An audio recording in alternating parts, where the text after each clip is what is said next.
3 asesinatos incomprensibles. Parece que ese individuo elige a las víctimas que considera son una oportunidad para él.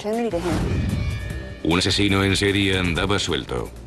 Renee Baker consiguió ir al lugar con el asesino y ocurrió algo que la pilló desprevenida. ¿Podría una experta en perfiles criminales interpretar la obra de un asesino y ayudar a detenerle?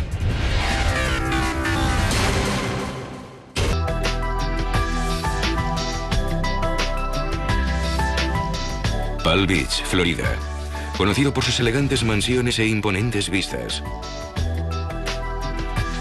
Pero tras ese idílico paisaje, la gente vive aterrorizada.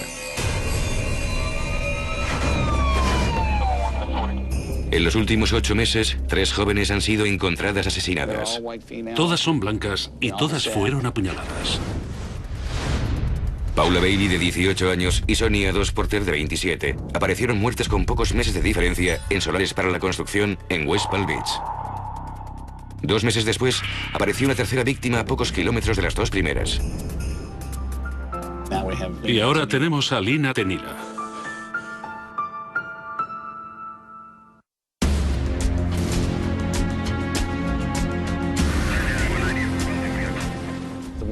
A esa parecía que la había apuñalado con rabia y la atropelló con su vehículo cuando se marchaba.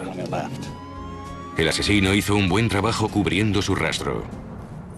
Las pruebas que encontramos en la escena del crimen eran mínimas. Teníamos muy poco para localizar al potencial sospechoso. Unos meses después, con la policía del condado de Palm Beach con los nervios de punta, un bombero vio algo extraño en la orilla de una reserva para aves, no lejos de donde encontraron a la tercera víctima. Iba camino al trabajo y al cruzar el puente vi algo que no me pareció normal. Observé la playa con los prismáticos y vi lo que realmente no quería ver. Pero era evidente. Era un cuerpo de mujer. Con el móvil llamé a la policía mientras me acercaba al cuerpo. Los investigadores temían que el asesino en serie se hubiera cobrado una cuarta víctima.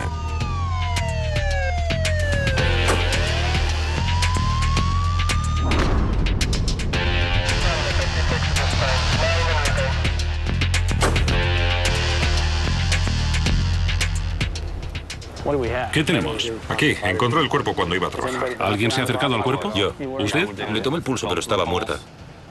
¿Vio algún traumatismo en el cuerpo? Cuando me acerqué estaba boca abajo. Tenía el cabello mojado y enmarañado. Así que supuse que se habría ahogado. Así que solo usted se acercó al cuerpo. ¿Nadie más se acercó? Nadie más, solo yo. Los investigadores registraron la escena del crimen en busca de pistas. Junto al cuerpo de la víctima estaba ordenadamente apilada su ropa. Probablemente aún estuviera con vida cuando dejaron la ropa ahí. También estaba su bolso. No habían tocado el monedero ni las llaves de coche. Fue identificada como mujer, blanca, Renee Baker, residente en West Palm Beach. Cuando se encuentra un cuerpo abandonado, boca abajo en la playa, desnudo, saltan las alarmas. Posiblemente se trate de un homicidio. Los investigadores fotografiaron varias huellas de pies y señales de haber arrastrado un cuerpo por la arena. Y encontraron una prueba potencial. Encontramos la colilla de un cigarrillo. La recogimos y la enviamos al laboratorio por si había restos de ADN. El cuerpo fue enviado al depósito de cadáveres y los investigadores intentaron reconstruir los últimos movimientos de la víctima. Tenía algo con que trabajar, ya que sabíamos su nombre, su dirección, y descubrimos que era propietaria de un vehículo. Intentamos localizar su coche para saber dónde lo había dejado. Los agentes emitieron una orden de búsqueda del coche de la víctima.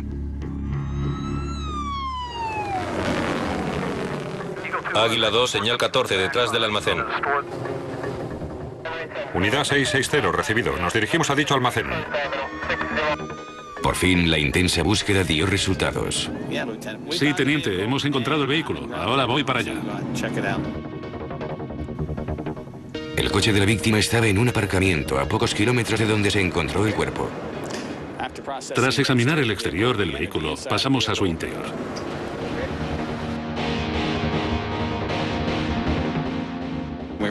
Buscábamos cualquier prueba que nos indicara si estaba con alguien. De nuevo cigarrillos, de la misma marca que la colilla encontrada en la playa junto a su cuerpo. Pero ¿a quién pertenecían los cigarrillos? ¿A Renee Baker o a su asesino?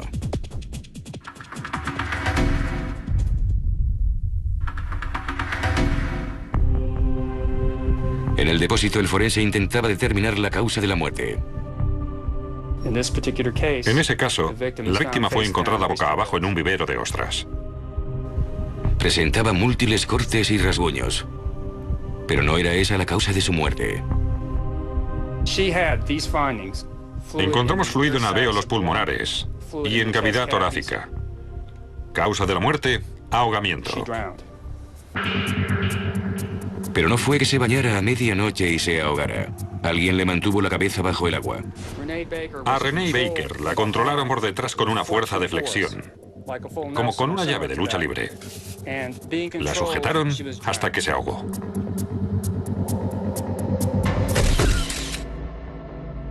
Ya eran 4 las mujeres asesinadas en el condado de Palm Beach. ¿Pero el caso Baker estaba relacionado con los otros 3?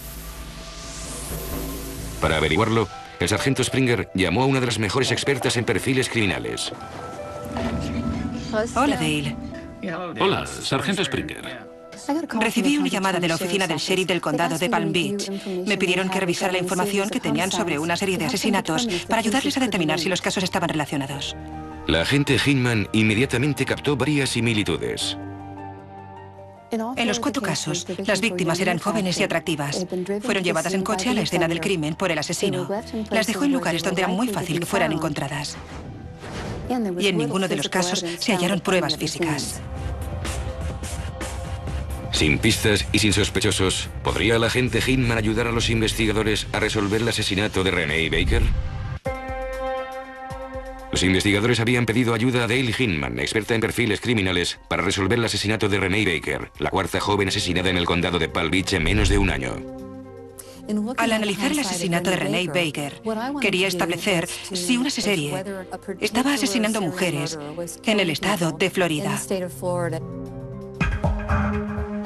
Fue a la playa en la que fue asesinada Baker en busca de alguna pista conductual. Tenía 2 motivos para ver la escena del crimen. Primero, colaborar con la policía para averiguar qué le había ocurrido. Y segundo, si había algún caso similar. Hola, sargento Springer. Me alegro de verte. Celebro que hayas podido venir. Siempre es de gran ayuda tener la oportunidad de ver la escena del crimen. Sí, esta es la escena del crimen. Tenemos huellas de pies de 2 personas en dirección al agua. No denotan nada raro. Entiendo. No indican que en ese momento la víctima estuviera siendo coaccionada. Parece que lo que fuera que ocurriera, ocurrió de pronto. Los agentes también encontraron señales de que un cuerpo había sido arrastrado desde la zona boscosa hasta donde fue encontrado el cuerpo. Como puedes ver, las señales empiezan aquí. Y ahí es donde se encontró el cuerpo. Es muy interesante que el crimen se iniciara en una zona oculta, pero la arrastrara hasta aquí, donde podía verla cualquiera. Eso le sugería a Hinman que al asesino no le preocupaba ser reconocido por alguien que pasara por allí. Lo más probable es que no fuera conocido en la ciudad. Yo diría que no tenía ninguna relación con esta zona ni con la víctima. No salió corriendo. Parece que ni siquiera le preocupó dejar el cuerpo aquí. La agente Hinman advirtió algo revelador en la ropa. La ropa estaba en esta zona, cuidadosamente doblada. Parece que ella misma se quitó la ropa. No da la impresión de que el agresor se la arrancara ni le obligara a quitársela. Ella se la quitó y la dejó ordenadamente, ya que tenía la intención de volver a ponérsela. Tampoco faltaba nada de su bolso, ¿verdad? Estaba todo. Documentos de identificación, las llaves del coche. O sea que no guardaba relación con ninguna discusión por dinero. Encontramos una colilla de cigarrillo que creemos pertenece al agresor.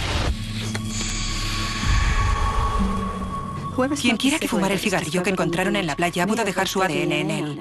Y si había alguna coincidencia en la base de datos de ADN, puede que averiguaran quién la mató.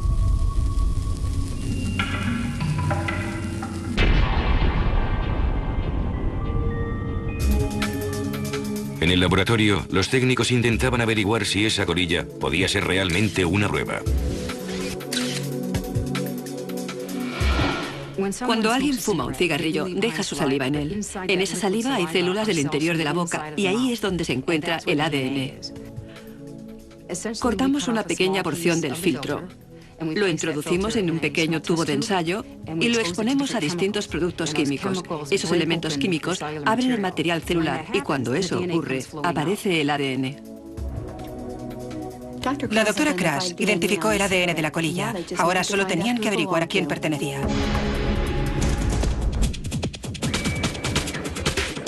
Pero de momento no coincidía con ninguno de los existentes en la base de datos nacional. Desesperados por conseguir más información sobre el asesino, el sargento Springer llevó al agente Hinman al lugar en el que fue encontrada la tercera víctima. La gente tiende a seguir un patrón. Lo que estábamos buscando era alguien que hubiera cometido múltiples crímenes e intentábamos relacionarlos con esos. En realidad estamos buscando alguna similitud, algo que relacione a esas 4 víctimas y que nos ayude con la investigación. ¿Hay alguna similitud en las escenas de los crímenes? 2 de ellas se encontraron en el oeste, en zonas apartadas. Las víctimas 1 y 2, Paula Bailey y Sonia Dos Porter, fueron encontradas en solares para la construcción en la zona oeste de Palm Beach. ¿Cómo fueron asesinadas esas 2 víctimas? Una chica parecía que la había apuñalado con rabia, con un montón de puñaladas. A la otra chica de la zona oeste la apuñaló y la atropelló con su vehículo cuando se marchaba. Y aquí es donde se encontró el cuerpo. La tercera víctima, Lina Tenilla, fue estrangulada y apuñalada. También fue la única víctima que trasladó de la escena del crimen. La abandonaron aquí. Paula fue asesinada donde la encontramos. Esas víctimas fueron abandonadas desnudas, pero esta estaba vestida cuando la encontraron. Pero debido a la proximidad del lugar donde se encontró a Renee Baker, pensamos que podían estar relacionadas. Cuando analicé la escena del crimen de los otros asesinatos, era evidente que había muchas diferencias. No estábamos seguros de poder relacionar todos los casos. 2 fueron apuñaladas, pero no Renee Baker. Podemos descartar que se trate del mismo hombre. De momento yo no excluiría a la señorita Baker, pero en base a la proximidad y a cómo ocurrieron los otros asesinatos, me inclino a pensar que los otros asesinatos fueron obra de otra persona. Con el asesino en serie eliminado en cuanto al asesinato de Baker, la investigación cambió de rumbo y empezó a buscar a un sospechoso más próximo a la zona. La agente Hinman estaba convencida de que Renee Baker y las otras 3 víctimas no fueron asesinadas por el mismo hombre. El hecho de que Renee Baker estuviera desnuda y hubiera sido estrangulada y ahogada diferenciaba su homicidio de los otros casos. Quien quiera que fuera el asesino, parece que Renee Baker confiaba lo suficiente en él como para que subiera a su coche. Los agentes empezaron a investigar su vida personal. Interrogaron al novio de Renee Baker como potencial sospechoso. En la primera fase de cualquier investigación, el novio o el marido siempre son sospechosos. Pero Paul Butcher, el novio de Renee, sostuvo que no tenía nada que ver con el asesinato. Y la información proporcionada por una fuente inesperada cambió el rumbo de la investigación. Terence Walker estaba en la cárcel y facilitó cierta información. Nos dijo los nombres de unos hombres que le dijeron que habían asesinado a Renee Baker. Cualquier información de esa clase nos la tomamos muy en serio. Con la esperanza de llegar a un acuerdo, Walker les dijo a los investigadores que en la noche en que murió, Renee Baker subió a un coche con 2 traficantes de droga que la asesinaron.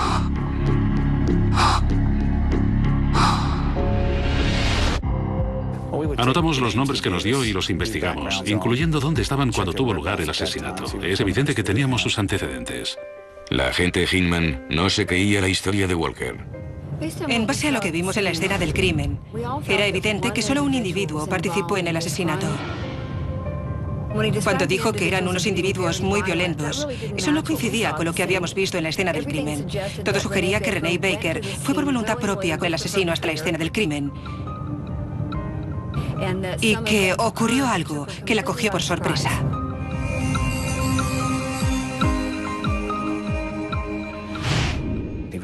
Fue sometido a la prueba del polígrafo y se determinó que no decía la verdad. No había nada que corroborara la información que nos había proporcionado. No nos sorprendió que Terence Walker mintiera. La información que nos facilitó no coincidía con nuestro perfil. Describió a los 2 hombres como violentos traficantes de droga que fueron vistos juntos con la señorita Baker. Pero en la escena del crimen, aparte de las huellas de sus pies, solo había otras huellas de pie. Al quedarse sin pistas, los agentes volvieron a hablar con los amigos de Renee y averiguaron algo que su novio, Paul Butcher, no les había dicho. En la noche de su asesinato, Renee y él habían discutido. Él dijo que realmente no habían discutido. Por ser la última persona en verla con vida, según creíamos nosotros, sí, era un potencial sospechoso hasta que pudiéramos eliminarle. Paul Butcher fue interrogado varias veces. El coche de Renee se estropeó y le llamó a él. Fue hasta donde estaba su coche. Intentó ponerlo en marcha y al no conseguirlo, ella le pidió dinero y él se negó. Declaró que entonces se marchó y que esa fue la última vez que la vio con vida. Los investigadores sospecharon de su historia. En ese punto, el novio era un sospechoso a tener en cuenta. El hecho de que tuviera acceso al vehículo explicaba que hubiera fumado los cigarrillos en el coche, así como que dejara la colilla que se encontró en la playa. Compararon su ADN con el de la muestra de la colilla. Pero el resultado no fue el esperado. El ADN lo eliminó como sospechoso en ese caso. Con su principal sospechoso eliminado, los investigadores estaban como al principio. Pero si la agente Hinman tenía razón sobre el asesino, pronto volvería a actuar. La personalidad de Renee Baker era muy poco agresiva. Dudábamos de que ella hubiera hecho algo para alentar un ataque. Debido a eso, creíamos que el asesino cometería otro asesinato y que su ADN acabaría en la base de datos. No pasó mucho tiempo cuando una detención, a miles de kilómetros de distancia, avivó el caso.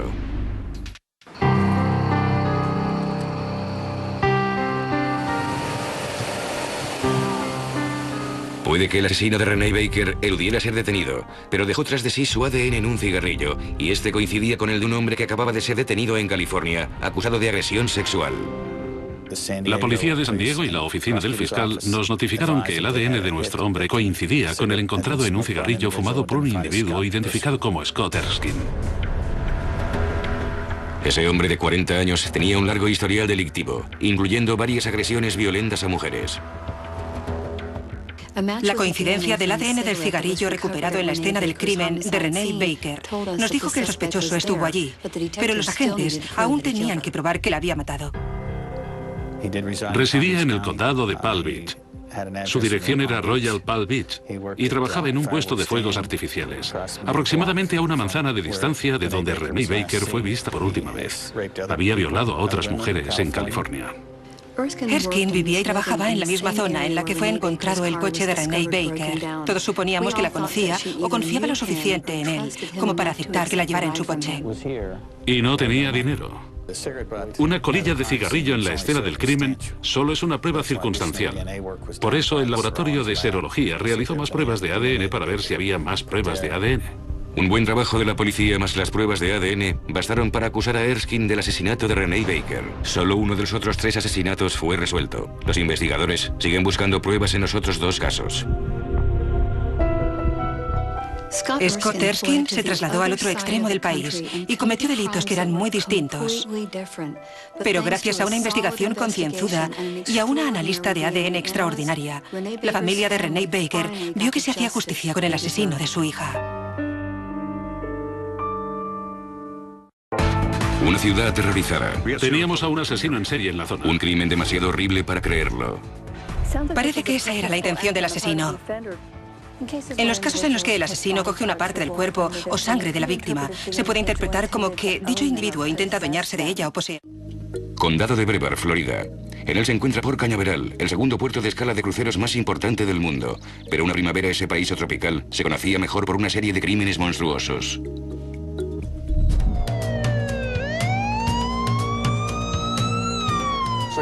...670, Brevard a 51. Nos dirigimos al cruce entre la Nacional US1 y Malabar. Recibimos una llamada sobre unos niños que estaban paseando por el bosque y encontraron lo que parecían ser unos huesos.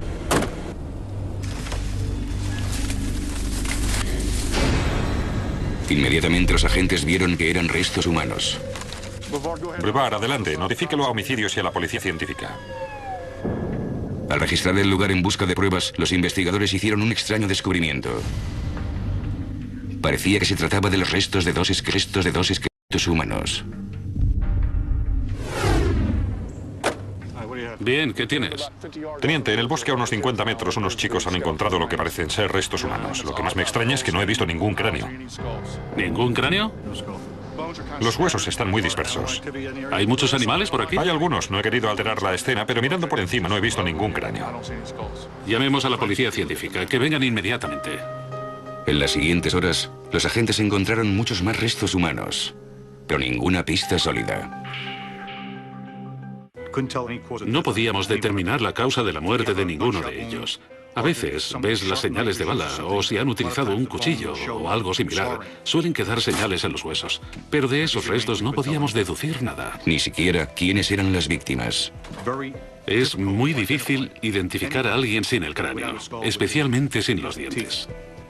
Pero los investigadores sí encontraron una prueba fundamental. Tuvimos la suerte de que una de las víctimas tuviera un brazo enyesado. Empezamos a buscar en los hospitales. Cada médico, según tengo entendido, tiene su propio estilo de enyesado. Si encontraban al médico, tal vez pudieran averiguar la identidad de la víctima, pero les esperaba una larga búsqueda. Al día siguiente, el forense les entregó los resultados. Establecimos que los restos eran de mujer y las condiciones de los cuerpos eran tales que era imposible identificarlos. Pero el forense pudo determinar que ambas víctimas se enfrentaron al mismo horripilante destino. La causa de la muerte fue por decapitación. Se llegó a la conclusión de que lo hizo con un solo golpe.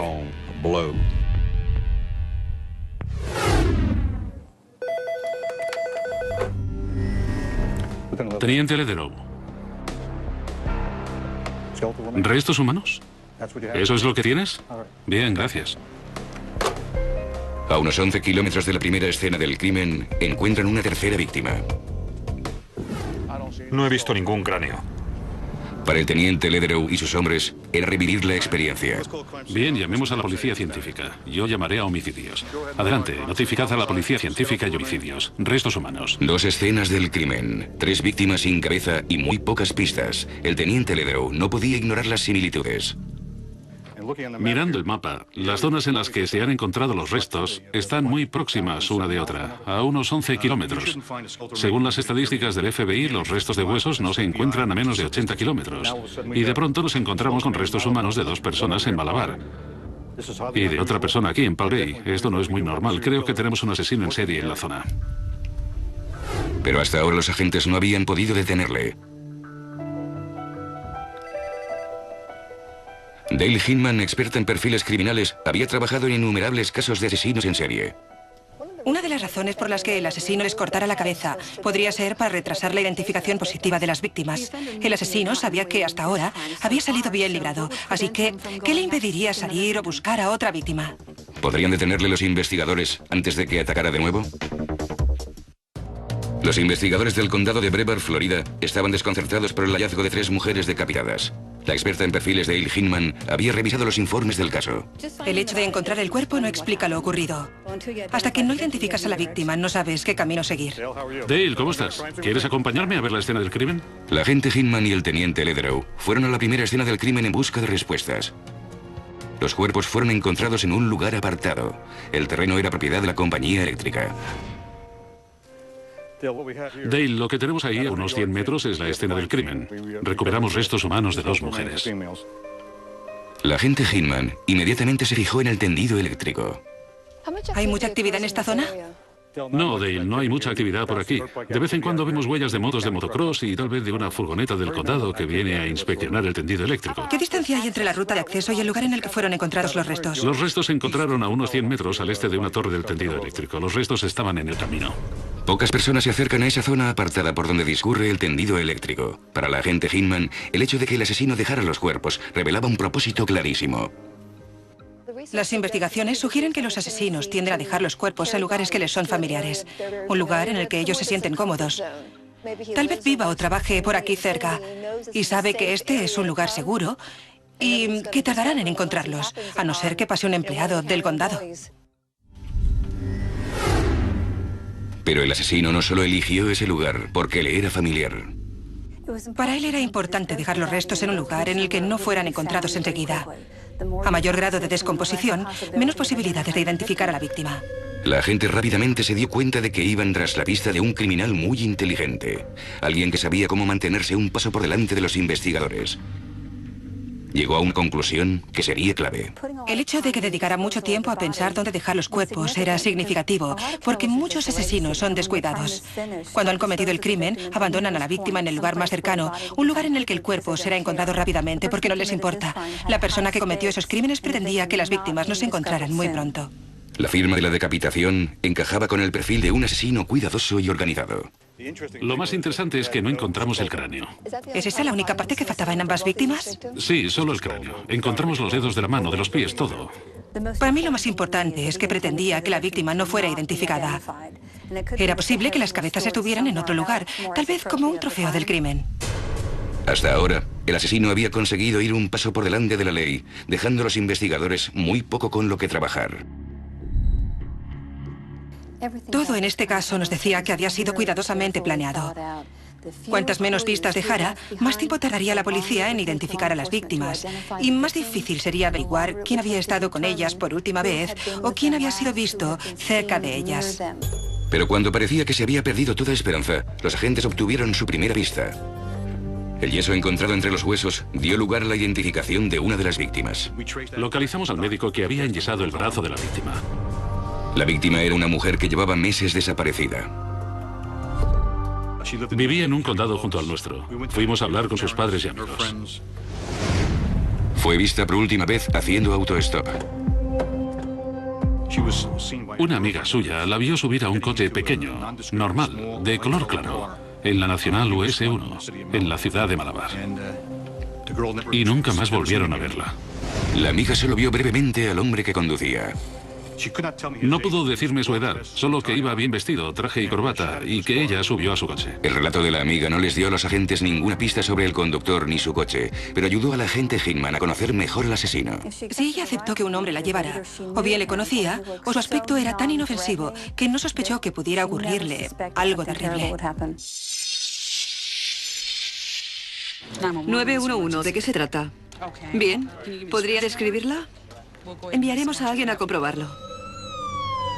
Luego, a pocas manzanas de donde se habían encontrado los cuerpos, descubrieron a una mujer deambulando por la calle desnuda, esposada y medio muerta. Recibí una llamada de la central diciendo que acudiera al centro médico Holmes con relación a una agresión sexual. Los médicos del hospital nos dijeron que era muy probable que no superara esa noche. ¿Esa joven tenía que ser la víctima número 4? En ese caso era posible que el meticuloso asesino hubiera cometido un error. Los asesinos en serie sofisticados y experimentados siguen en libertad porque no dejan pistas que nos permitan averiguar quiénes son. Pero es cuando cometen un error y dejan una pista cuando podemos cogerles. ¿Sobrevivirá la víctima para contar su historia? En Florida, los investigadores están buscando a un asesino en serie. Esperan interrogar a una joven encontrada deambulando desnuda cerca de donde habían sido hallados los cuerpos. Cuando llegué al hospital, los médicos y las enfermeras me dijeron que esa chica estaba a las puertas de la muerte. No esperaban que superara la noche. Pero antes de perder el conocimiento, reveló algo sorprendente. Dijo que un coche pequeño, normal, paró y el conductor se ofreció a llevarla. Se sintió muy cómoda con él. Era posible que fuera la cuarta víctima. Los investigadores solo podían esperar. Todo dependía de si la joven superaba la noche.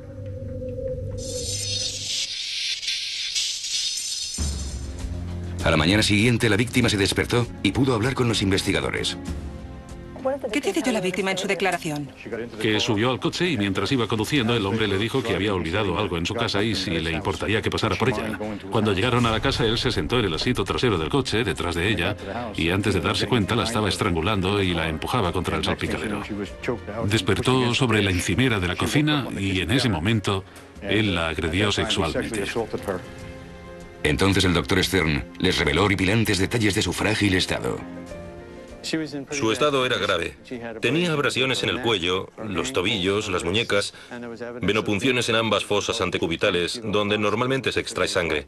Había perdido nada más y nada menos que un 45% de sangre. ¿Podría explicarnos por qué, teniendo en cuenta las heridas, perdió tanta sangre? Dale, creo que yo puedo explicártelo. Al hablar con la víctima, me explicó que el sospechoso le extrajo sangre varias veces durante los 2 días que estuvo retenida en su casa. Y que le dijo que era un vampiro y bebía sangre. ¿Un vampiro de verdad? Era una revelación horripilante, pero la agente Hinman había visto esa conducta enfermiza con anterioridad. En los casos en los que el asesino coge una parte del cuerpo o sangre de la víctima, se puede interpretar como que dicho individuo intenta adueñarse de ella o poseerla, teniendo partes de la víctima dentro de él. En base a lo bien que le ha ido, creo que probablemente lo haya hecho antes. Y entonces, buenas noticias. La víctima pudo reconocer la casa en la que estuvo cautiva. Pertenecía a un inverosímil sospechoso, a un tal John Cratchley, de 39 años, casado y con hijos. John Cratchley era ingeniero y trabajaba para la corporación Harris en Palm Bay. Había nacido y crecido en la zona de West Virginia y fue a los mejores colegios y universidades. Había trabajado en el Pentágono con una acreditación gubernamental de alto nivel e iba a presentarse a las elecciones municipales. No era una persona que causara miedo o pánico en nadie. Tenía vínculos con la comunidad, una familia, un empleo. Los agentes se dirigieron a la casa de Cratchley. Rodeamos la casa. Le hablamos por el megáfono. Atención en el interior de la casa, oficina del sheriff del condado de Brevard.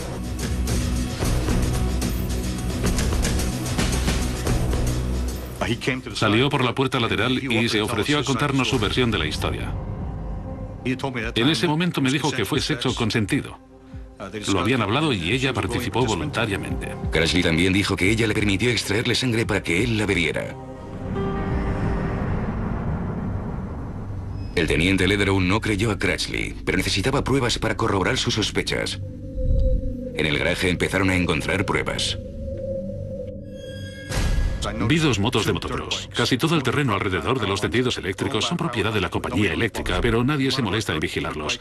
Son muchos los que practican motocross y siguen estos caminos del tendido eléctrico. Los 3 cuerpos fueron encontrados cerca de las líneas del tendido eléctrico. Ahora los investigadores estaban convencidos. Si su última víctima no hubiera escapado, también habría acabado decapitada en un campo.